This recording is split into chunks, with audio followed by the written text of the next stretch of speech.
ये जो 2 विधानसभा के चुनाव थे, उनके कल परिणाम आए। हरियाणा विधानसभा का था, जम्मू कश्मीर का था। जम्मू कश्मीर में लोगों ने 10 साल बाद वोट दिया। वहाँ 10 साल बाद चुनाव हुआ और जनता ने जो अपना मैंडेट दिया, उसमें नेशनल कॉन्फ्रेंस और कांग्रेस पार्टी की मिलजुल के सरकार बन रही। इसके लिए हम जम्मू कश्मीर के लोगों को बधाई देते हैं कि वहाँ एक चुनी हुई सरकार को काम करने का मौका मिलेगा और वो लोगों के विकास के लिए और प्रदेश के विकास के लिए काम करें। अब जहाँ तक सवाल था कि हरियाणा में जो एक माहौल था, जो उम्मीदें थी, हरियाणा में 10 साल से भारतीय जनता पार्टी की सरकार थी और हरियाणा हमारे पड़ोस में लगता राज्य भी है और जो वहाँ माहौल था, एंटी इनकम्बेंसी थी पिछली सरकार के खिलाफ, वो सबको दिख रही थी। आप ये समझें, जो चुनाव के दौरान कांग्रेस पार्टी का जो प्रचार रहा, जो भी नेता वहाँ गए, बहुत अच्छा रिस्पॉन्स हर वर्ग का, किसानों की बात करें, युवा साथियों की बात करें या और दूसरे वर्गों की, पूरा बहुमत के साथ कांग्रेस पार्टी को उम्मीद थी कि वहाँ सरकार बनने जा रही है कांग्रेस की। और आप समझें कि जितने भी सर्वे हुए, चाहे वो किसी मीडिया हाउसेस के थे, यूट्यूब चैनल्स के थे, आप एग्जिट पोल की बात करें, पूरी तरह से माहौल 100% एक पूरी संभावना थी हर जगह कि कांग्रेस पार्टी को हरियाणा में 50, 55 और 60 सीट तक आराम से जो मिल रही। उसका कारण था कि लोगों में जो है पिछली सरकार के खिलाफ वहाँ गुस्सा था। अब बड़ी हैरानी करने वाले ये रिजल्ट्स रहे कि किस प्रकार से ये एकदम से मॉर्निंग में जब गणना शुरू हुई, काउंटिंग चली, तो उस वक़्त भी आप देखें कि बहुत तेज़ी से जो लीड थी वो 70 प्लस चली गई और सबको उम्मीद भी थी पूरे देश के अंदर भी, चाहे मीडिया जगत के लोग थे, चाहे पॉलिटिकल सिस्टम में और भी हमारी डायरेक्टली बात होती रही, प्रचार के दौरान भी, तो माहौल बहुत अच्छा था। अब वहाँ उसमें क्या कमियाँ रही, इसको लेके पार्टी हाईकमान निश्चित तौर पे इस पे चर्चा करेंगे कि किन-किन कमियों की वजह से जो है कांग्रेस पार्टी वहाँ सरकार नहीं बना पाई। और वैसे जो माहौल दिखता था ज़मीनी स्तर पे प्रचार के दौरान, या आप समझें जिस भी तरह था, सब जगह लग रहा था कि कांग्रेस पार्टी को वहाँ हरियाणा के लोग सत्ता में लाना चाह रहे थे। लेकिन अब हाईकमांड इस पे निश्चित तौर पे इसको देखेगा कि कहाँ पे क्या-क्या कमियाँ रहीं। आपको लगता है कि मतलब जो हिमाचल में कांग्रेस ने अपनी गलतियां की थी उसका असर हरियाणा में पड़ा, इस वजह से ये। नहीं, नहीं, इसमें ये कोई इश्यू नहीं होता। देखो आपके सामने है कि पहली बात तो वो सारे चीज़ें एक स्ट्रैटेजी के तहत प्लानिंग थी, भाजपा घबराई हुई थी। गलत और झूठ को बेचने का प्रयास उन्होंने ज़रूर किया, पर उसका कोई असर नहीं हो सकता। दूसरे राज्यों की अपनी परिस्थितियाँ होती हैं और जब भी कोई राज्य आप समझें कि राज्यों के चुनाव में अपने लोकल इश्यूज़ पे ही लोग जो है वोट करते हैं, उनके अपने इश्यूज़ होते हैं। आप ये बात तब कर सकते हो कि अगर जनरल इलेक्शन हो, लोकसभा का चुनाव हो, तो राष्ट्रीय स्तर पे उसके मुद्दे होते हैं। आप समझें कि हिमाचल में चुनाव हो और वहाँ पर हरियाणा का कोई मुद्दा अहमियत रखता हो, मैं इस बात से बिल्कुल सहमत नहीं हूँ। हिमाचल का चुनाव होगा तो हिमाचल के लोगों के अपनी समस्याएँ, अपने मुद्दे, अपने इश्यूज़ होते हैं। वही बात हरियाणा में थी। लेकिन वो तो फिर कंगना रनौत ने भी उनके लिए बहुत कुछ बोला, तो उसका भी असर नहीं दिखा। तो ये चीज़ें सब एक एक ऐसी चर्चा है कि हमको इसमें निश्चित तौर पे कांग्रेस पार्टी इसको हमारे राष्ट्रीय लीडरशिप गंभीरता से लेंगे। एक अच्छा खासा माहौल, या हम जैसा कई लोगों ने ज़िक्र किया कि आत्मविश्वास ज़्यादा हो गया, या कौन-सी ऐसी कमियाँ रही, जैसे हुड्डा साहब ने कहा कि कुछ क्या संगठन में कोई कमज़ोरियाँ रह गई, या लीडरशिप जो थी वहाँ की स्टेट की, उनके तालमेल में कोई कमी रह गई। ये सारे विषय जो है कांग्रेस पार्टी प्लेटफ़ॉर्म पे इस पे चर्चा करेगी। हैं कि जो ज़िम्मेवार व्यक्ति होते हैं, जो देश को प्रदेश में 5 साल मुख्यमंत्री रह चुके हैं, वो विपक्ष में हों चाहे कहीं हो, ज़िम्मेवारी के साथ हर बात होनी चाहिए। प्रदेश के लोगों के प्रति सबकी ज़िम्मेवारी होनी चाहिए। ये नहीं सोचना चाहिए कि केवल जो लोग सत्ता में हैं, उनकी सारी ज़िम्मेवारियाँ, हमारा काम है झूठ फैलाना, लोगों को भ्रमित करना, सिर्फ़ मीडिया के ज़रिए। उसमें फैक्ट्स होने चाहिए। एक ज़िम्मेदार व्यक्ति को हमेशा ज़िम्मेवारी के साथ लोगों को एड्रेस करना चाहिए, मुद्दों के ऊपर बात करनी चाहिए और जनहित के मुद्दे उठाने चाहिए।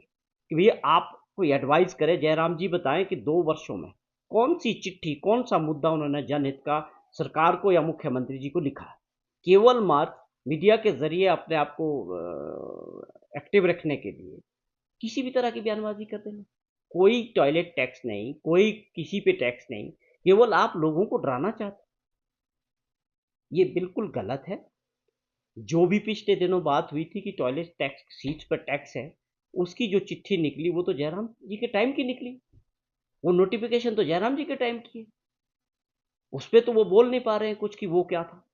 तो इस तरह से गलत प्रचार के ज़रिए भाजपा ने एक तय कर दिया है कि झूठा प्रचार और गलत प्रचार से लोगों को भ्रमित करने का जो काम भाजपा कर रही है, मुझे लगता था कि इस बार ये हरियाणा में भी रुकेगा।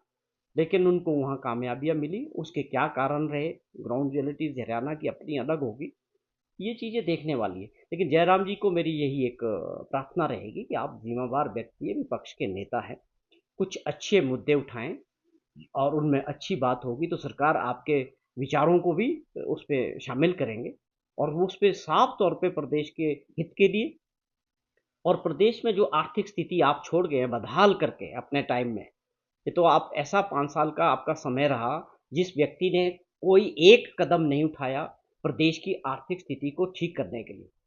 वो पहले मुख्यमंत्री होंगे जिन्होंने ये किया। आज जो हालत बनी है प्रदेश की उसके सबसे बड़े ज़िम्मेवार आप रहे हैं। अगर आज की सरकार और मुख्यमंत्री कुछ सोच के साथ आगे बढ़ना चाह रहे हैं, प्रदेश की अर्थव्यवस्था को ठीक करने का प्रयास कर रहे हैं, कुछ अच्छे फैसले कर रहे हैं, वो आप लोगों के लीडर शांता कुमार जी जो प्रदेश के इतने बड़े नेता रहे हैं, मुख्यमंत्री रहे हैं, वो उसकी सराहना करते हैं कि प्रदेश हित में सुखविंदर सिंह सुक्खू जी की सरकार अच्छे फैसले ले रही है और अच्छे लोग जो समझ रखते हैं, वो इस बात को समझ रहे हैं। ये बड़ा ज़रूरी है कि प्रदेश अपने पाँव पे खड़ा हो। आने वाली जो हमारी पीढ़ियाँ होंगी, वो ये बताएँगी कि जो उस वक़्त लोग रहे सत्ता में, उन्होंने कौन से कदम उठाए। तो आप इन चीज़ों को समझना चाहिए और इसमें जो अच्छे फैसले उसकी तारीफ़ करनी चाहिए, उसका समर्थन करना चाहिए। बजाय इसके कि आपके लीडरशिप शिप की जो वर्चस्व की लड़ाई भाजपा के अंदर चली हुई है, उसके तहत लोग कौन-सा केंद्र ये फेडरल सिस्टम है। यहाँ फेडरल सिस्टम में हमारे अधिकार है राज्यों के, कि चाहे वो हिमाचल हो, चाहे कोई चीज़ हो। ये बार-बार भाजपा के लोग ये पैसा केंद्र का था, ये पैसा हमारे सारे जीएसटी टैक्सेस कहाँ जाता है? भारत सरकार को जाता है। इनकम टैक्स का शेयर कहाँ से आता है? भारत सरकार से आता है। आपको ये समझना पड़ेगा, इन लोगों को इतनी जानकारी रखनी चाहिए कि जितना भी सिस्टम है, सारे टैक्सेस भारत सरकार को जाते हैं, उसके बाद स्टेट का जो शेयर बनता है, वो मिलता है। भारत सरकार से पैसा मिला कोई खैरात थोड़ी देती है भारत सरकार। हमारे हर राज्यों के अपने अधिकार होते हैं। अगर मिला है तो उसका यूटिलाइज़ेशन कर रहे हैं। आज हम उसको शुरू कर रहे हैं। ये आईजीएमसी में लोगों की सुविधा के लिए किया जा रहा है। जो ट्रॉमा सेंटर बना, कल कैंसर हॉस्पिटल की जो बिल्डिंग थी उसका उद्घाटन हुआ। जो सरकार की प्राथमिकता है कि हेल्थ क्षेत्र में अच्छी सुविधाएँ लोगों को मिले। उसके तहत हमारी सरकार ने बहुत बड़े फैसले लिए। जो हमारे ब्लॉक लेवल पे हॉस्पिटल्स हैं, कम्युनिटी हेल्थ सेंटर्स हैं, वहाँ पर हमने स्टाफ भर्ती किए, डॉक्टर भर्ती किए और इस कड़ी में पूरे प्रदेश के अंदर तेज़ी से आपका हेल्थ क्षेत्र में जो है और नर्सेज़ को पैरा स्टाफ और डॉक्टरों की भर्तियाँ हो रही हैं। तो आप ये कौन-सी बात करते हैं कि ये पैसा वहाँ से आया था, ये पैसा वहाँ से आया था? पैसा तो भारत सरकार और हिमाचल सरकार हमारे देश का है, लोगों का है, टैक्सेस से इकट्ठा हुआ है। तो ये इस तरह की भावना से ये होना चाहिए कि ये काम हो रहा है, आज ये इसका ओपनिंग हो रहा है। आज आप समझें कि वहाँ का जो इमरजेंसी वार्ड है, उसको आप शिफ्ट करेंगे। आज जहाँ पहले केवल 60 बेड पे इमरजेंसी वार्ड चल रहा था, हम खुद गए देखा कि 2-2 मरीज़ जो है एक बेड पे थे। आज उसको हम 200 बेड के करीब कर रहे हैं, ट्रॉमा सेंटर के साथ जोड़ रहे हैं, अच्छी सुविधा देने का प्रयास कर रहे हैं। मुख्यमंत्री जी खुद इसमें इनिशिएट कर रहे हैं। तो ये बहुत इम्पोर्टेंट है कि हम लोग हित में, जनहित में जो काम हमारी सरकार कर रही है, वो प्रदेश की जनता समझ रही है। ये ज़रूर है कि लगातार विपक्ष के लोगों के और नेताओं के प्रयास है कि किसी भी तरह माहौल को खराब करने का या गुमराह करने का जो है काम कर रहे हैं। पिछले दिनों जिस प्रकार हिमाचल प्रदेश को राष्ट्रीय स्तर पे नेगेटिव पब्लिसिटी में, बिना आधार की पब्लिसिटी में प्रदेश के विपक्ष के नेता शामिल रहे हैं, ये दुर्भाग्यपूर्ण है। प्रदेश का ब्रांड खराब करना, अमन और शांति का जो ब्रांड है हिमाचल प्रदेश का, उस पे हमको गर्व होना चाहिए कि हमारा राज्य जो है शांति प्रिय राज्य है। वो ज़िम्मेवारी केवल सरकार की नहीं है, वो विपक्ष में बैठे लोगों की भी ज़िम्मेवारी है कि उसको खराब ना किया जाए, झूठ के बल पे, केवल राजनीतिक स्वार्थ के लिए। ये हमारे लिए एक सुझाव है कि कुछ ऐसे काम होते हैं, जो सत्ता की दृष्टि से, वोट की दृष्टि से नहीं देखने चाहिए। प्रदेश हित और जनता का हित ऊपर होना चाहिए।